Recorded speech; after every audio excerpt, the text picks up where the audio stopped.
ఒక ఊర్లో అహల్య అనే ఆవిడ తన 12 కూతురు కమలతో పాటు ఉండేది. అహల్య భర్త సుఖదేవ్ ఒక రైతు. సుఖదేవ్ కుటుంబం ఒక సుఖమయ జీవితాన్ని గడుపుతూ ఉండేది. ఒకరోజు సుఖదేవ్ సాయంత్రం వేళ ఇంటికి వచ్చినప్పుడు, ఏమైంది అహల్య, ఇవాళ ఎంత దిగులుగా ఎందుకున్నావు? అప్పుడప్పుడు నాకీ ఊరి గురించి ఆలోచిస్తుంటే చాలా కంగారుగా అనిపిస్తుంది. నాకు నువ్వు చెప్పేది అర్థం కావడం లేదు. మీరు చూడలేదా, మన ఊర్లో సమయానికి కరెంటు ఉండట్లేదు, అలాగే ఎక్కడా సరైన రోడ్లు లేవు. ఈ కారణంగానే మన ఊర్లో ఏ అమ్మాయికి మంచి వరుడు దొరకడం లేదు. అహల్య, నేను నీ ఆలోచనలను గౌరవిస్తున్నాను, కానీ ఇలా ఆలోచించడం నీ పని కాదు. ఇది మన ఊరి సర్పంచ్ సేటు ఆలోచించాల్సిన పని. అప్పుడప్పుడు నాకు మన ఊరి వాళ్ల మీద చాలా జాలి కలుగుతుంది. మన ఊరు చాలా అందమైన కొండ ప్రాంతంలో ఉంది. మన గ్రామం వికాసం చెందితే చాలా మంది యాత్రికులు మన ఊరు చూడ్డానికి వస్తారు. నేను కోరుకునేదేంటంటే మన ఊరు బాగా అభివృద్ధి చెందాలి అని.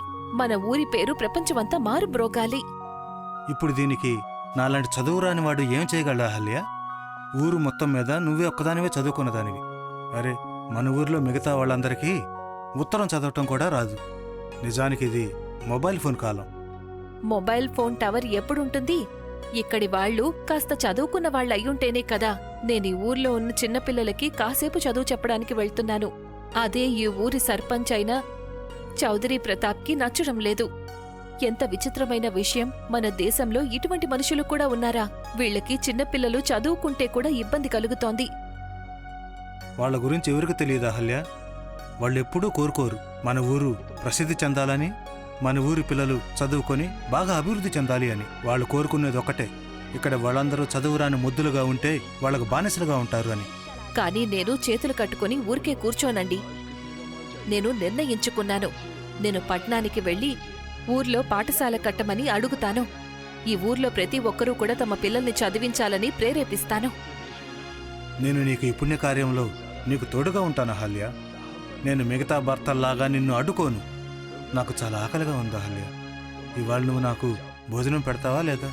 తన భర్త మాటలు విని అహల్య నవ్వుతూ ఇలా అంటుంది, ఎందుకు పెట్టను? కమల ఇందాకట్నుంచి మీకోసమే ఎదురుచూస్తోంది. మీకు తెలుసు కదా, మీ కూతురు మీరు లేకుండా భోజనం చెయ్యదు అని. ఆ మాట చెప్పి అహల్య సుఖదేవ్కి భోజనం వడ్డిస్తుంది. సుఖదేవ్ తన కూతురు కమలాతో పాటు భోజనం చేస్తాడు. రాత్రి సమయంలో అహల్య తన ఊరి గురించి ఆలోచిస్తూ ఉంటుంది. మరుసటి రోజు ఉదయం అహల్య పట్నానికి వెళ్లి తిన్నగా కలెక్టర్ని కలుస్తుంది. అహల్య ఆలోచనను విని మహిళా కలెక్టర్ అహల్యాని ఎంతో మెచ్చుకుంటూ, నాకు నీ మాటలు విని చాలా బాగా అనిపిస్తోంది అహల్య. మన దేశంలో ఇటువంటి మహిళలు కూడా ఉన్నారా? మన దేశంలో చదువుకోని పిల్లల గురించి ఇంతగా ఆలోచిస్తున్నావా? ఒకవేళ అదే నిజమైతే మీరు పై అధికారులకు సిఫార్సు చెయ్యండి. మా గ్రామంలో ఒక గవర్నమెంట్ స్కూల్ను పెట్టమని చెప్పండి. నాకు విద్యాలయాన్ని పెట్టడానికి ఎటువంటి ఇబ్బంది లేదు అహల్య. కానీ ప్రశ్న ఏంటంటే, మీ ఊర్లో పాఠాలు చెప్పడానికి ఎవరొస్తారు? ఎందుకంటే మీ ఊరి నుండి పక్క ఊరు చాలా దూరం. చాలా తక్కువ మంది టీచర్లు ఒప్పుకుంటారేమో దీనికి. దాని గురించి మీరు కంగారు పడకండి. మీరు మా ఊర్లో ప్రైమరీ స్కూల్ని మొదలు పెట్టండి. పిల్లలకి నేను పాఠాలు చెప్తాను, వాళ్ళకి నేను చదువు చెప్తాను. కొంతకాలం తర్వాత ఈ పిల్లలు చదువుకుని పెద్దవాళ్లయ్యాక వాళ్లని చూసి మిగతా ఊరి పిల్లలు కూడా మా ఊరికి చదువుకోవడానికి తప్పకుండా వస్తారు. కనీసం మనం మొదలు అయితే పెట్టాలి కదా. నువ్వు చాలా సరిగ్గా చెప్పావు అహల్య. ఎటువంటి పనినైనా ముందుగా మనం మొదలు పెట్టాల్సి ఉంటుంది. రేపు నేను మీ ఊరికి తప్పకుండా వస్తాను. అహల్య అక్కడ్నుంచి వెళ్ళిపోతుంది.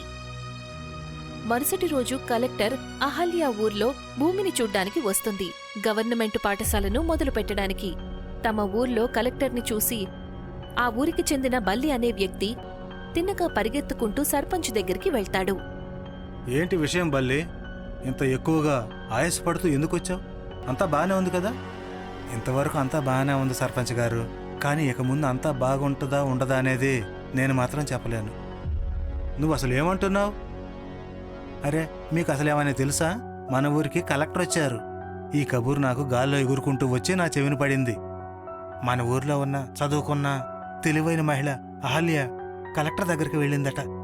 ఆవిడ చాలా కాలంగా మన గ్రామంలో గవర్నమెంట్ స్కూల్ పెట్టించాలనుకుంటుంది. బల్లి మాటలు విన్న తర్వాత సర్పంచ్ కోపంగా ఇలా అంటాడు.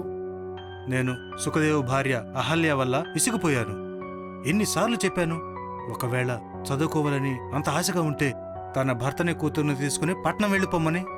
కాని ఆవిడ ఊళ్ళో చదువుకోని పిల్లలందర్నీ చదివించాలనుకుంటుందంట సర్పంచ్ గారు. ఇది మనకి చాలా ప్రమాదకరమైన విషయం. అదెలా? మూర్ఖుడా, ఊళ్ళో పిల్లలందరూ చదువుకుంటే ఆ పిల్లలు రాబోయే భవిష్యత్తులో గొప్పవారవుతారు. మర్చిపోకు బల్లి, మనం వాళ్ళ తల్లిదండ్రులకు విత్తనాలకు అప్పులిస్తున్నాము. వాళ్లతో వాళ్ల పొలాల్లోనే విత్తనాలు నాటిస్తున్నాము. ఆ పంటలు చౌక ధరకి మనం కొనుక్కుంటున్నాం. మన వ్యాపారం మూతపడుతుంది. నాతో పద. ఎక్కడికి? అదే సేఠ్ చౌదరి విజయ్ ఇంటికి. ఆ మాట చెప్పి సర్పంచ్ బల్లితో పాటు తిన్నగా చౌదరి విజయ్ సింగ్ ఇంటికి వెళ్తాడు. చౌదరి విజయ్ సింగ్ సర్పంచ్ని చూసి ఇలా అంటాడు. నేను నీకోసం ఎదురు చూస్తున్నాను సర్పంచ్. నువ్వు నాతో పాటు రా. ఆ కలెక్టర్కి బుద్ధి చెప్దాం. ఆవిడికి చెప్పేద్దాం మనకు చాలా పలుకుబడింది అని. నువ్వు సరిగ్గా చెప్పావు, పద. చౌదరి విజయ్ సింగ్ ఇంకా సర్పంచ్ తిన్నగా కలెక్టర్ దగ్గరికి వెళ్తారు. ఆవిడ అప్పుడు అహల్యాతో మాట్లాడుతూ బిజీగా ఉంటుంది. నేను విన్నాను, మీరు మా ఊళ్ళో ఒక గవర్నమెంట్ స్కూల్ పెట్టిస్తున్నారట. మీరు సరిగ్గా విన్నారు. దీనివల్ల మీకేమైనా ఇబ్బందుందా? ఇబ్బంది ఉంది, అందుకనే మీ దగ్గరకు వచ్చాము. చూడండి, ఈ ఊళ్ళో చాలా మంది చదువురాని వాళ్ళున్నారు. వాళ్ళు చదువుకొని ఏం చేస్తారు? ఉన్నవాళ్ళని అలాగే ఉండనివ్వచ్చు కదా. మీరు కొంచెమైనా సిగ్గుపడాలి. మీ ఊరి పిల్లలు చదువుకుని గొప్పవాళ్లైతే దానివల్ల మీ ఊరికే కదా మంచి పేరొస్తుంది. మా ఊరి మంచి పేరు గురించి మేము చూసుకుంటాము. దానికోసం ఈ ఊరి పిల్లలు చదువుకోవాల్సిన అవసరం ఏమీ లేదు. ప్రస్తుతానికి మేము మీకు ఏం చెప్పడానికి వచ్చామంటే, ఒకవేళ మీరు ఈ గవర్నమెంట్ స్కూల్ పెట్టడానికి ఒప్పుకున్నారు అంటే అప్పుడు దాన్ని క్యాన్సిల్ చేయించడానికి మా దగ్గర చాలా దారులున్నాయి. మీకు అర్థమైంది అనుకుంటున్నాను.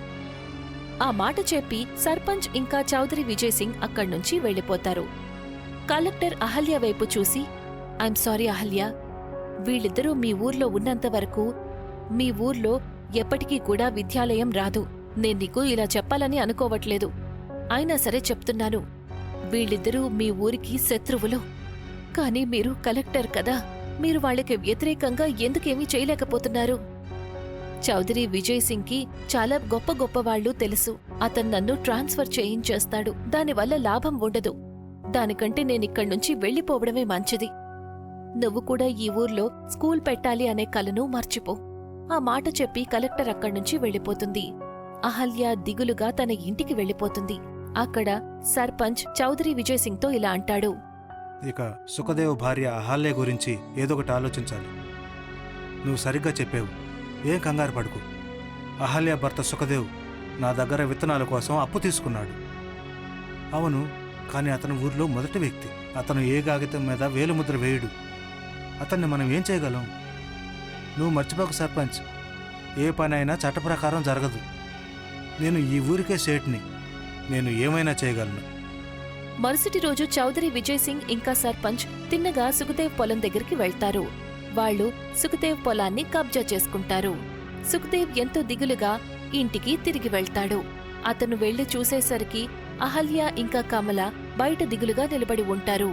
మీరు ఇంటి బయట ఎంత దిగులుగా ఎందుకు నిలబడి ఉన్నారు? విజయ్ సింగ్ ఇంకా సర్పంచ్ గూండాలను పంపించి మా ఇద్దర్నీ ఇంటి నుండి బయటికి గెంటేశారు. తన భార్య అహల్య మాటలు విని సుఖదేవ్ చాలా కంగారు పడతాడు. అహల్య ఎంతో కోపంగా తిన్నగా చౌదరి విజయ్ సింగ్ ఇంటికి వెళ్తుంది. నువ్వేమనుకుంటున్నావు చౌదరి? నీ ఈ బెదిరింపులకి, నీ ఈ క్రూరత్వానికి నేను భయపడిపోతాను అనా? నేను ఈ ఊర్లో పాఠశాల పెట్టించి తీరతాను. నేను చూస్తాను నువ్వు నా విషయంలో ఇంకా ఎన్ని అక్రమాలు చేస్తావో. ప్రస్తుతానికి నువ్వు వెళ్ళి ఎక్కడైనా ఉండటానికి ఏర్పాటు చేసుకో అహల్య. నీ పేరు అహల్యానే, కానీ నువ్వు ఆనాటి అహల్యవి కాదు.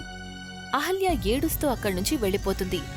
సుఖదేవ్ తన కుటుంబాన్ని తీసుకుని అడవిలోకి వెళ్ళిపోతాడు. అప్పుడే ఒక ముసలావిడ నడుం వంగిపోయి ఒక పెద్ద కుండను తీసుకొని అహల్య దగ్గరికి వచ్చి ఇలా అంటుంది. ఏంటి విషయం తల్లి? నువ్వెందుకు ఏడుస్తున్నావ్? అహల్య ఆ ముసలావిడ్ని చాలా దీర్ఘంగా చూస్తుంది. అహల్యాకి ఆ ముసలావిడ కళ్లల్లో ఒక మమత కనిపిస్తుంది. అహల్య ఏడుస్తూ జరిగిన విషయమంతా ఆ ముసలావిడకు చెప్తుంది. ఈ ప్రపంచంలో ఎప్పుడు ఏ మనిషి అయినా మంచి పని చేస్తే వాళ్ళకి చాలా మంది శత్రువులవుతారు. ఆ మాట చెప్పి ఆ ముసలావిడ ఆ పెద్ద కుండను అహల్యకు ఇస్తుంది. ఏంటిది? నేను నీకు దీని గురించి అంతా చెప్తాను. ఈ కుండను తీసుకుని నువ్వు మీ ఊరికి వెళ్ళు. నువ్వు ఎప్పుడైతే ఈ కుండను నేలమీద పెడతావో ఈ కుండ ఒక పెద్ద కుండ స్కూల్గా మారిపోతుంది. ఇది ఒక మాయా కుండ. ఆ మాట చెప్పి ముసలావిడ అక్కడ్నుంచి వెళ్ళిపోతుంది. సుఖదేవ్ తన భార్యతో, ఆవిడ ఎవరు? ఏమో నాకు తెలీదు, కాని ఎందుకో తెలీదు నాకావిడ మాటల్లో నిజం కనిపించింది. నీకు నిజంగానే అనిపిస్తుందా ఈ కుండ స్కూల్గా మారిపోతుందని? ప్రయత్నం చేయడంలో తప్పేముంది, పదండి వెళ్ళి చూద్దాం. సుఖదేవ్ తన కుటుంబంతో పాటు తన ఊరికి తిరిగి వెళ్తాడు. అహల్య ఎప్పుడైతే ఆ కుండను నేలమీద పెడుతుందో ఉన్నట్టుండి అనుకోని సంఘటన జరుగుతుంది. అహల్య కళ్ల ముందు ఒక పెద్ద విశాలమైన కుండ స్కూల్ కనిపిస్తుంది. అహల్య తన కుటుంబం ఆశ్చర్యంతో కుండ స్కూల్ లోపలికి వెళ్తారు. అహల్య చూసేసరికి ఆ కుండ స్కూల్లో అన్ని రకాల సౌకర్యాలు ఉంటాయి. అక్కడ తినడానికి, ఉండటానికి అన్ని వస్తువులతో సహా ఎన్నో పుస్తకాలు ఇంకా కంప్యూటర్స్ కూడా ఉంటాయి. ఆవిడ చాలా సరిగ్గా చెప్పిందండి. ఇప్పుడు మనం ఉండటానికి ఏ సమస్య లేదు. రేపట్నుంచి నేను ఇదే కుండ స్కూల్లో పిల్లలందరికీ పాఠాలు నేర్పిస్తాను. ఆ రోజు తర్వాత నుండి అహల్య ఊర్లో ప్రతి ఇంటి తలుపు కొడుతుంది. తమ కుండ స్కూల్లో పిల్లలకి చదువు చెప్పడానికి ప్రేరేపిస్తుంది. మొదట్లో ఊరివాళ్లు తమ పిల్లల్ని పంపడానికి ఒప్పుకోరు. కాని తర్వాత అంతా మామూలుగా మారిపోతుంది. ఊర్లోని ప్రతి పిల్లలు కుండ స్కూలుకి వెళ్లి చదువుకుంటారు.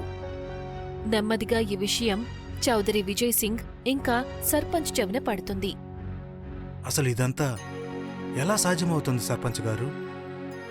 ఇది మనం ఆ కొండ స్కూల్కి వెళ్ళిన తర్వాతనే మనకు తెలుస్తుంది.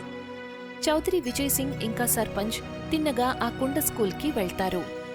లోపల జరుగుతున్నది చూసి వాళ్ల కళ్ళు ఆశ్చర్యంతో అలాగే ఉండిపోతాయి. అహల్య ఆ పిల్లలందరికీ పాఠాలు చెప్తూ ఉంటుంది. ఏంటిదంతా అహల్య?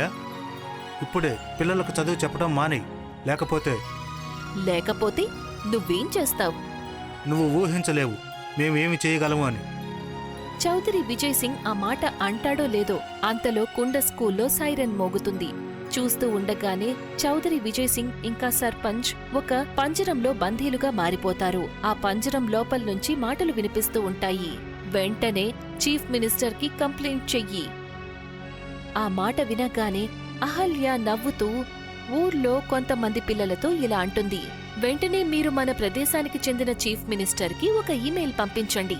ఈమెయిల్ ఎలా పంపించాలో అది నేను మీకు కొన్ని రోజుల క్రితమే చెప్పాను.